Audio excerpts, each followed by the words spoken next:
이제 애굽에서 노예 생활을 하고 있는 이스라엘을 하나님께서 출애굽하게 하실 때가 이 연대기로 계산을 하면은 BC, 그러니까 서기전 1446년 1월 15일이었습니다.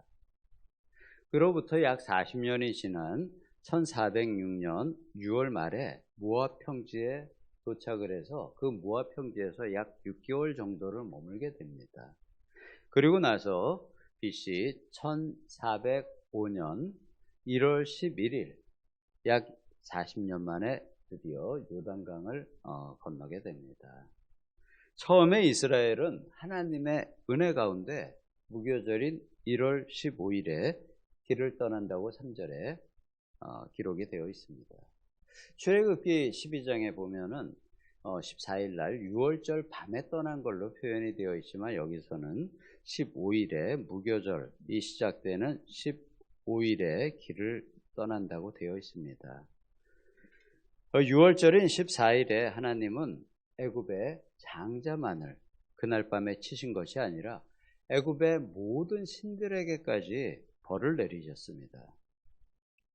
애굽인은 자신들을 보호하고 또 풍요를 주는 신이라고 섬기던 대상들이 많이 있었습니다.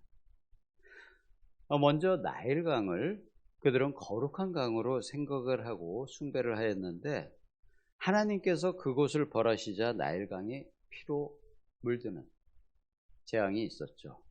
10번째 재앙을 쭉 보게 되면은 그 10번째 재앙의 대상들은 그들이 숭배하던 신들하고 연관이 많습니다. 개구리도 역시 그들이 풍요를 주는 신이라고 생각했던 우상 중에 하나였습니다. 그런데 그 개구리들이 도리어 애굽 전체를 괴롭게 하는 재앙의 도구로 하나님께서는 사용을 하십니다. 이렇게 하나님은 그들이 섬기던 대상들을 심판의 도구로 사용을 하심으로써 그들이 섬기는 우상이 하나님 앞에 얼마나 무능력하고 또 허무한 존재인지를 애굽의 백성들에게 보여주셨습니다. 또 이와 악질, 독종 이런 것들이 애굽의 제사장들과 또 그들이 제물로 사용하던 짐승의 몸을 상하게 해서 그들이 정상적인 제사를 지낼 수 없게 합니다. 그리고 또 자신이 스스로 신이라고 자처하고 있던 애굽의 왕, 그 파라오의 장자를 죽게 하십니다. 바로와 애굽의 백성들 모두가 스스로 하나님 앞에 무릎 꿇고 이스라엘 백성이 애굽에서 떠나기를 간청하게 만드셨습니다. 이것이 바로 애굽과 이스라엘 백성들에게 보여주신 하나님의 권능이셨죠. 그리고 이제 그들이 출애굽, 애굽을 떠나서 가나안을 향해서 가게 됩니다. 이 광야는 상당히 거칠고 힘들고 그들의 고난의 길이었지만 그 광야에서 하나님께서는 이 이스라엘 백성들을 노예로 있던 한 민족을 이제 가나안 땅으로 가서 하나님의 나라를 세워가는 과정에서 그들을 훈련시키는 장소로 사용을 하십니다.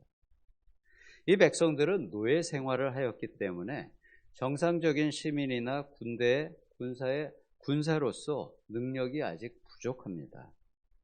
그래서 하나님은 그들을 시내산에서 11개월 동안 하나님의 나라의 백성으로 지킬 율법도 주시고 또 여러 가지 가르침을 주시면서 그들을 이제 백성과 군사로 성장시켜 갑니다.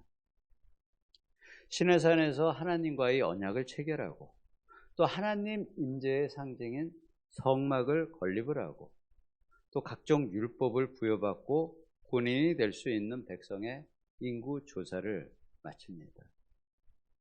이제 이들은 애굽을 탈출한 노예들의 집단에서 하나님의 선택을 받은 민족이자 가나안 정복을 향해 나아가는 한 나라의 백성으로 거듭나게 되었습니다. 하나님을 믿는 신앙생활 중에는 이렇게 고난의 시간과 훈련의 장소가 있습니다. 이러한 시간에 우리에게 중요한 것은 두렵다고 그것에 머물거나 뒤로 후퇴하는 것이 아니라, 돌아가는 것이 아니라 하나님의 도우심에 의지하여 인도하는 대로 앞으로 계속 나아가는 훈련을 받아야 합니다. 혼자서는 나아가기가 겁이 나고 주저앉기가 쉽지만 하나님의 도우심에 힘입어 우리가 나아가게 되는 것입니다. 두렵다고 나아가지 않으면 하나님께서 주신 도착지에 도착할 수가 없습니다. 그들이 좀 더 나아가서 에돔에 장막을 쳤을 때는 하나님께서 구름 기둥과 불 기둥으로 인도하여 주시는 것처럼 우리가 생명의 면류관을 얻기 위해서는 나에게 주어진 십자가의 길을 걷기 시작할 때 하나님께서 말씀과 성령으로 역시 우리들을 안전하게 인도하여 주십니다. 광야로 나아가지 않으면은 가나안에 들어갈 수 없듯이 우리도 세상의 수많은 유혹과 또 시련의 길을 통과해 나가야만 승리의 면류관을 얻게 됩니다.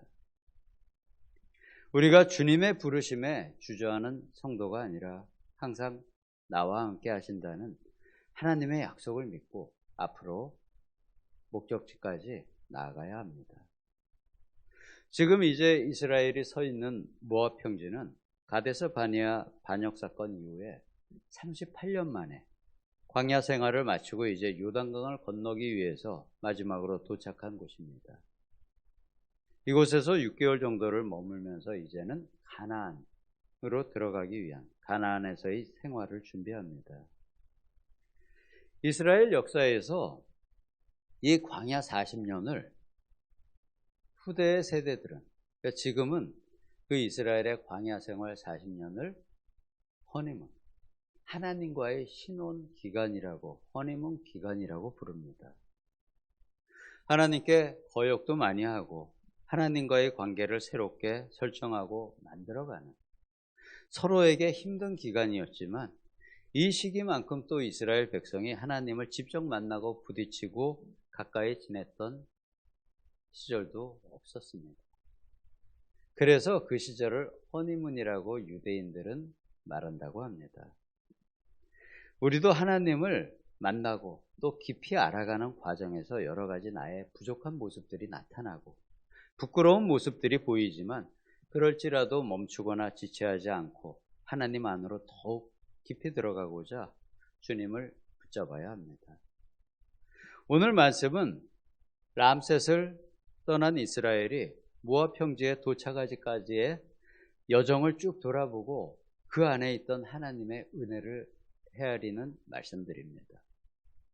이스라엘 백성이 애굽에서 노예 생활을 청산하고 출애굽한 사건은 그곳에서 보여주신 여호와 하나님 아버지의 권능이 아니면은 이룰 수 없는 일이었습니다. 하나님의 전적인 은혜와 초자연적인 역사로 이루신 사건입니다.